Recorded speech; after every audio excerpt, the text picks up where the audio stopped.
문재인 대통령은 오늘 오후 노영민 비서실장과 서훈 안보실장으로부터 NSC 상임위원회 회의 결과와 정부 대책을 보고받고 20일부터 3일간 무슨 일이 있었는지 분초 단위로 설명을 하셔야 할 거라고 봅니다.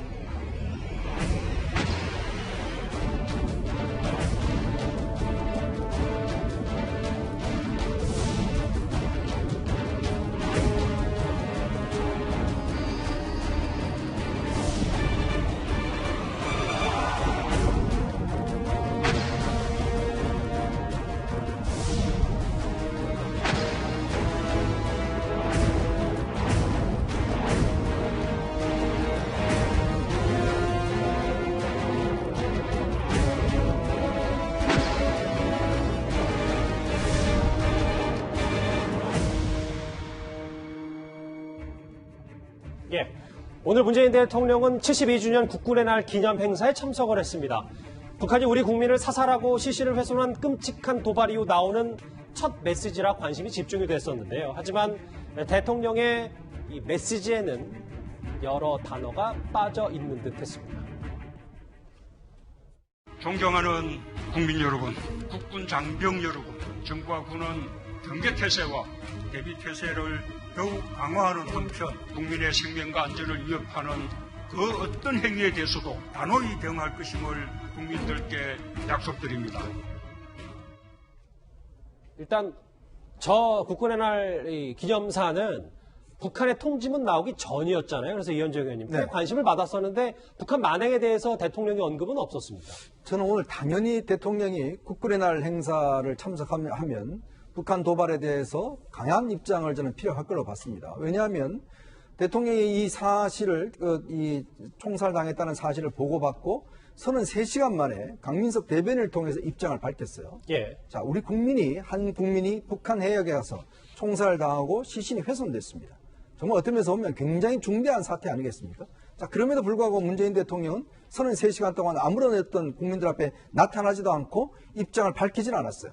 그리고 강민석 대변인을 통해서 대신 입장을 밝혔습니다. 그래서 제가 오늘 오전에 대통령이 더군다나 오늘은 딴 날도 아닙니다. 국군의 날입니다. 많은 국군들 앞에서 정말 나라의 어떤 국방을 강조한 날인데 문재인 대통령 입에서는 북의 북자 한마디도 나오지 않았습니다. 자, 그러면서 평화라는 글자만 6번이나 나왔어요. 자, 저는 이런 사태를 당하면서 정말 국군 최고 통수권자 아니겠습니까? 자, 국군 최고 통수권자이자 행정의 수반입니다. 문재인 대통령이 2015년, 16년도 11월 달에 세월호 사건이 났을 때 안산에 가서 어떤 연설을 했냐면 국가 최고 운영자가 국민의 목숨이 어떻게 당했는지 어떻게 희생됐는지 이런 상황에서 무슨 조치를 취했는지 낱낱이 밝혀야 된다. 그 낱낱이 밝히지 않으면 이것 또한 탄핵 사유가 된다라고 이야기를 한 바 있습니다. 그래서 세월호 7시간에 대해서 문재인 대통령이 강력하게 당시에 박근혜 전 대통령을 공격한 바가 있어요. 자, 제가 다시 묻겠습니다. 자, 그럼 문재인 대통령은 지난 우리 한 국민이 북한 해역에 가서 총살을 당하고 시신이 훼손되고 그 33시간 동안 한마디도 하지 않고 더군다나 국군의 날에 우리 대한민국 군인들 앞에서 왜 그 있었던 그 북한군의 만행에 대해서 한마디의 말씀도 하지 않은 건지 지금까지도 국민들 앞에 아직 육성으로 북한 행동에 대해서 한마디도 규탄하지 않는 것인지 제가 묻고 싶습니다. 하정대 국장, 제가 정확히 선후 관계는 몰라서 만약에 이럴 수도 있는 거 아닙니까? 대통령이 국군의 날 메시지를 규탄 메시지를 준비했다가 북한에서 통지문이 왔으니까 사과 메시지가 왔으니까 좀 이거 좀 수정해야 되겠다, 하지 말아야 되겠다, 뭐 이럴 가능성도 있는 거예요? 예, 그럴 가능성도 뭐 배제할 수는 없지만 그러나 적어도 오늘 그 국군의 날 기념식은 오전 10시에 열렸거든요. 저게 이제 이천에서 열린 자리인데 저 가본 자리인데 특수전 사령부 자리거든요. 그러니까 북한과 싸움을 할 때 가장 전방에서 싸우는 특수전 병사들을 앞에 놓고 하는 그런 자리였으니까 충분히 메시지를 내야 되는 그런 자리였는데 저게 오전 10시 상황인데 실제 북한에서 이런 답변이 왔다라고 하는 거는 오후 2시경에 나왔거든요. 그러니까 4시간의 시간 거리인데 과연 그러면 그 전에 10시 이전에 바꿔도 그걸 숨기고 4시간 동안 있다가 뒤늦게 발표했느냐? 그러지는 않았을 것 같아요. 북한에서 오자마자 바로 발표했을 것으로 보인다면은 그렇다면은 북한에서 온 저것 때문에 과연 대통령이 그런 북한에 대해서 어떤 메시지를 내지 않았다 이렇게 보기는 어렵습니다. 이해가 됐어요. 그런데 말이죠. 오늘 대통령의 국군의 날 기념사 말고도 대통령의 침묵만큼이나 논란이 되는 건 바로 대통령의 10시간입니다. 23일 새벽 심야 관계장관 회의가 소집되는 긴박한 상황에서도 문재인 대통령은 10시간 정도를 관련 내용을 모르고 있다. 이게 좀 논란이 뜨겁습니다. 이 부분에서 청와대는 알고 있었지만 대통령에게 10시간 뒤 보고했다. 이 부분일 텐데요. 관련 목소리 저희가 준비했습니다. 같이 들어보겠습니다.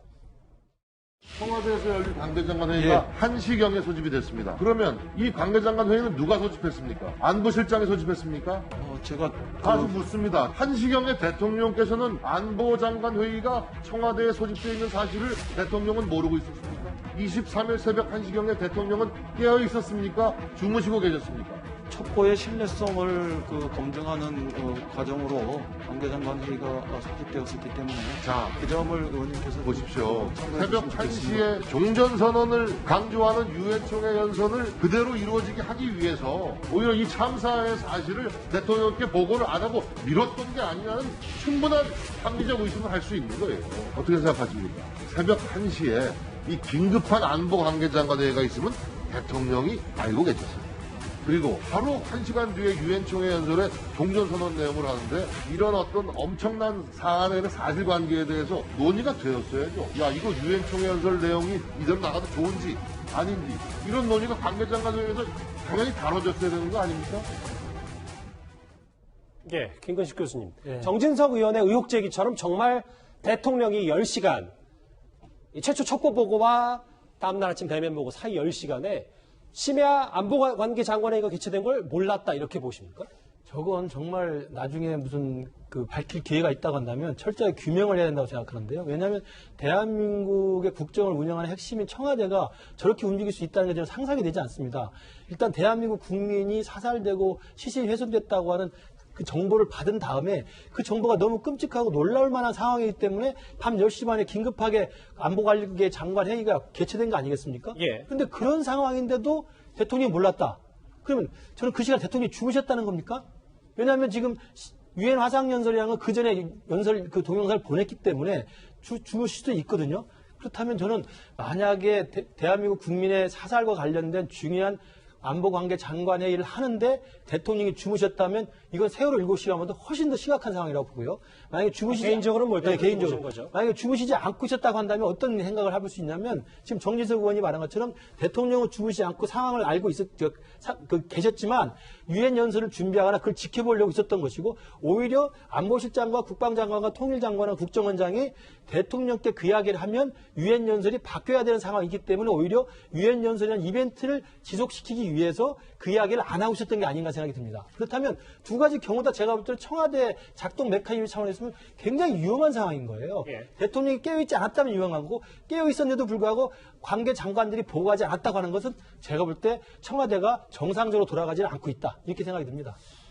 지금 논란이 되는 건 대통령의 10시간뿐만이 아니고요. 청와대가 관련 내용을 보도하든지 3시간 만에 여기 화면에 나왔던 것처럼 3시간 만에 이 공무원 이모 씨가 북한군에 의해 살해됐기 때문에 도대체 이 3시간 동안 청와대가 어떤 조치를 취했는지에도 저희가 주목을 해봐야 됩니다.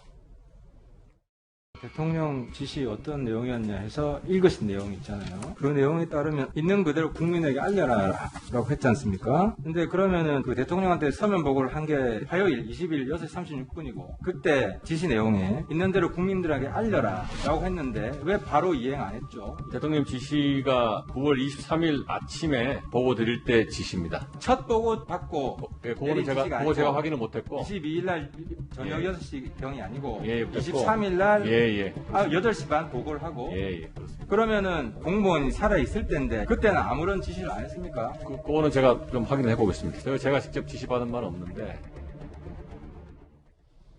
당시에 저 의혹을 두고 국방부가 처음에 얘기했을 때는 정말 사살할지 몰랐다 이렇게 얘기를 했었거든요. 하정대 국장. 예. 정말 이 3시간 동안 어떤 조치라도 수단과 방법을 가리지 말았어야 한다는 의혹에 대해서는 국방부가 지금 뚜렷하게 해명은 못하는 것 같더라고요.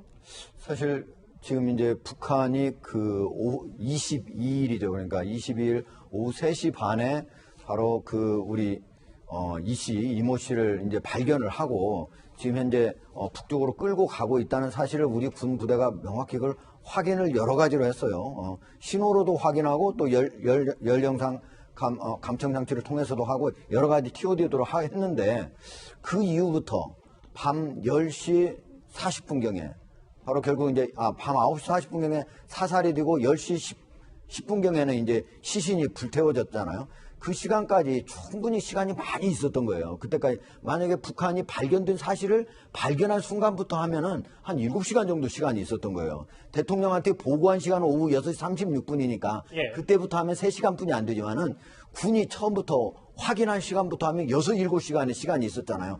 그 시간 동안 빨리 청와대에 보고를 하고 청와대가 적어도 북한하고 어떤 방식으로든 그게 유엔사를 통하든 어떤 방식으로든 빨리 그 주민이 대한민국 국민이니까 적어도 송환을 해달라라는 방식을 어떤 식으로든 전달을 했더라면 적어도 9시간, 밤 9시 40분에 사살하고 시신을 훼손하는 그런 일까지는 북한이 만약에 통보를 우리 남측으로부터 받았다면 하지는 않지 않았겠느냐. 저는 이렇게 생각합니다. 학장 말씀은 여기 보면 이 문제의 3시간뿐만 아니라 그 앞서도 사실상 군 당국이 파악한 그 훨씬 전부터니까 그렇죠. 그때부터 6, 7시간 넉넉히 있는 건 정말 큰 문제다. 뭐 이렇게 그렇죠. 적어도 군 당국에서도 바로 청와대에 바로 보고를 했어야죠. 북한 측이 지금 이 사람을 발견해가지고 데리고 있다. 그러면 송환을 해달라고 얘기를 하자라는 보고를 반드시 했어야죠. 알겠습니다. 그런데 오늘 또 청와대가 이례적으로 추가로 이런 브리핑까지 했습니다. 김정은 위원장과 주고받은 친서도 공개를 했습니다. 최근에 문재인 대통령과 김정은 위원장 간의 친서를 주고받은 사실이 있고 친서에서는 코로나 사태로 인한 어려움과 현재 처한 난관들이 극복되면서 남북관계 복원에 대한 기대의 내용들이 담겨 있었음을 참고로 말씀드립니다. 이례적으로 이번 달 초에 있었던 친서를 공개를 했는데 최 교수님, 저는 이게 궁금해요. 한 라인 끊겨서 북한과 연락할 방법이 없으니까 이모씨 못 구했다 그랬잖아요. 처음에 애초에 발표는. 근데 또 물밑에서는 친서가 공개될까? 이거 저희가 어떻게 받아들여야 돼요? 그러니까 이 문제는 사실은 공개적으로 얘기를 안 해요. 지금 현재는 어떤 라인을 통해서 받았는지 얘기를 하지 않고 북한의 통지문도 사실은 어떤 라인을 통해서 받았을 거 아니에요. 그것도 지금 공개가 안 된 상태이기 때문에 제가 단정적으로 말씀드릴 수는 없죠. 모 언론에서 보도한 내용을 보면 국정원과 통전부 사이에 한 라인은 살아있는 게 아니냐 이런 지금 추측이 나오고 있어요. 왜냐하면 이 통지문 같은 경우도 그 국정원장이 들고 가서 보고한 게 아니냐 이렇게 좀 이건 추측입니다. 제가 뭐 단정적으로 말씀드릴 수 있는 상황은 아닌데 만약에 그렇다고 하면 국정원 통전부 라인은 살아있을 가능성이 있다고 보여요. 그러면은 뭐 충분히 얘기할 수 있죠. 지금 말씀하신 것처럼 기본적으로 만약 이 라인이 살아있다고 하면 처음에 이 사실을 인지했을 당시부터 만약 국정원이 통전부에 이런 부분에서 얘기를 하고 문제를 제기해서 우리 국민을 돌려달라든지 아니면 되돌려 보내달라든지 아니면 우리가 좀 조사할 수 있도록 도움을 달라는 이렇게 얘기를 했어야죠. 그러니까 이 문제는 지금 상태에서는 정부가 아무것도 밝히고 있지 않기 때문에 제가 단정적으로 말씀드릴 수 없지만 만약에 국정원 통전부 라인이 살아있었다고 하면 그 사이에 이 라인을 통해서라도 우리 정부가 구체적으로 뭔가를 얘기했었어야 돼요. 그거 이제 나중에 밝혀지겠죠. 지금 상황에서는 뭐 밝히지 않고 있어서 제가 뭐라고 말씀을 드릴 수 없지만 살아있었다고 하면 이 라인을 적극적으로 활용했어야 되는 상황이었다고 볼 수 있죠. 알겠습니다. 뭐 친서도 좀 여러 가지 좀 얘기들이 많이 나오고 있는데 저희가 지금까지 짚어봤던 10시간 그리고 3시간 같은 대통령의 지난 시간이 논란이 되는데 오늘 김종인 비대위원장 이런 말을 했습니다. 문재인 대통령은 본인 스스로 이 사태의 진실에 대해 특별만큼의 숨김없이 소상히 국민에게 밝혀야 할 것이라고 생각합니다. 20일부터 3일간 무슨 일이 있었는지 분초 단위로 설명을 하셔야 할 거라고 봅니다. 오늘 야당에서는 대통령의 분초 단위를 앞으로 설명해라 공개해야 된다고 했지만 서른 의원은 또 이현정 의원님 북이 사과하면 의외로 남북관계가 좋아질 수도 있다. 그러니까 지금 사과를 했으니까 좋아질 수도 있다 뭐 이렇게 받아들여도 되는 거예요? 아니 우리 국민 한 분이 그렇게 돌아가셨고 개성공단의 연락사무소 그렇게 파괴가 됐는데 그거 그냥 한번 사과로 그냥 끝낼 일입니까? 참 저는 저런 인식이 문제라고 생각이 들고요. 자, 우리가 경험이 있지 않습니까?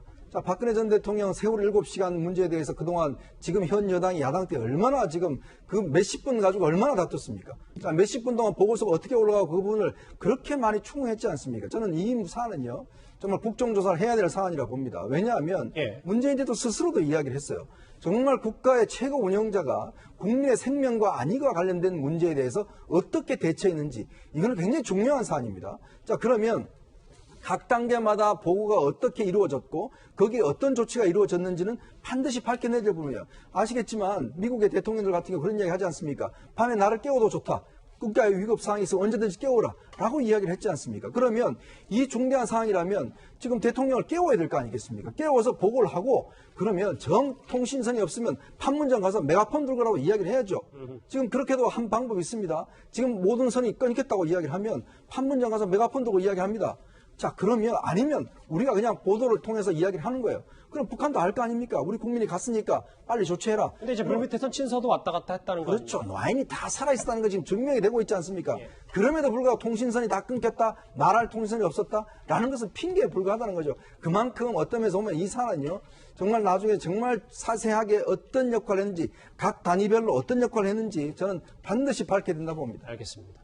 서해 총격 사건 관련해서 우리 군의 입장 그리고 오늘 북한의 전격적인 사과 통지문 얘기까지 정리를 해봤습니다.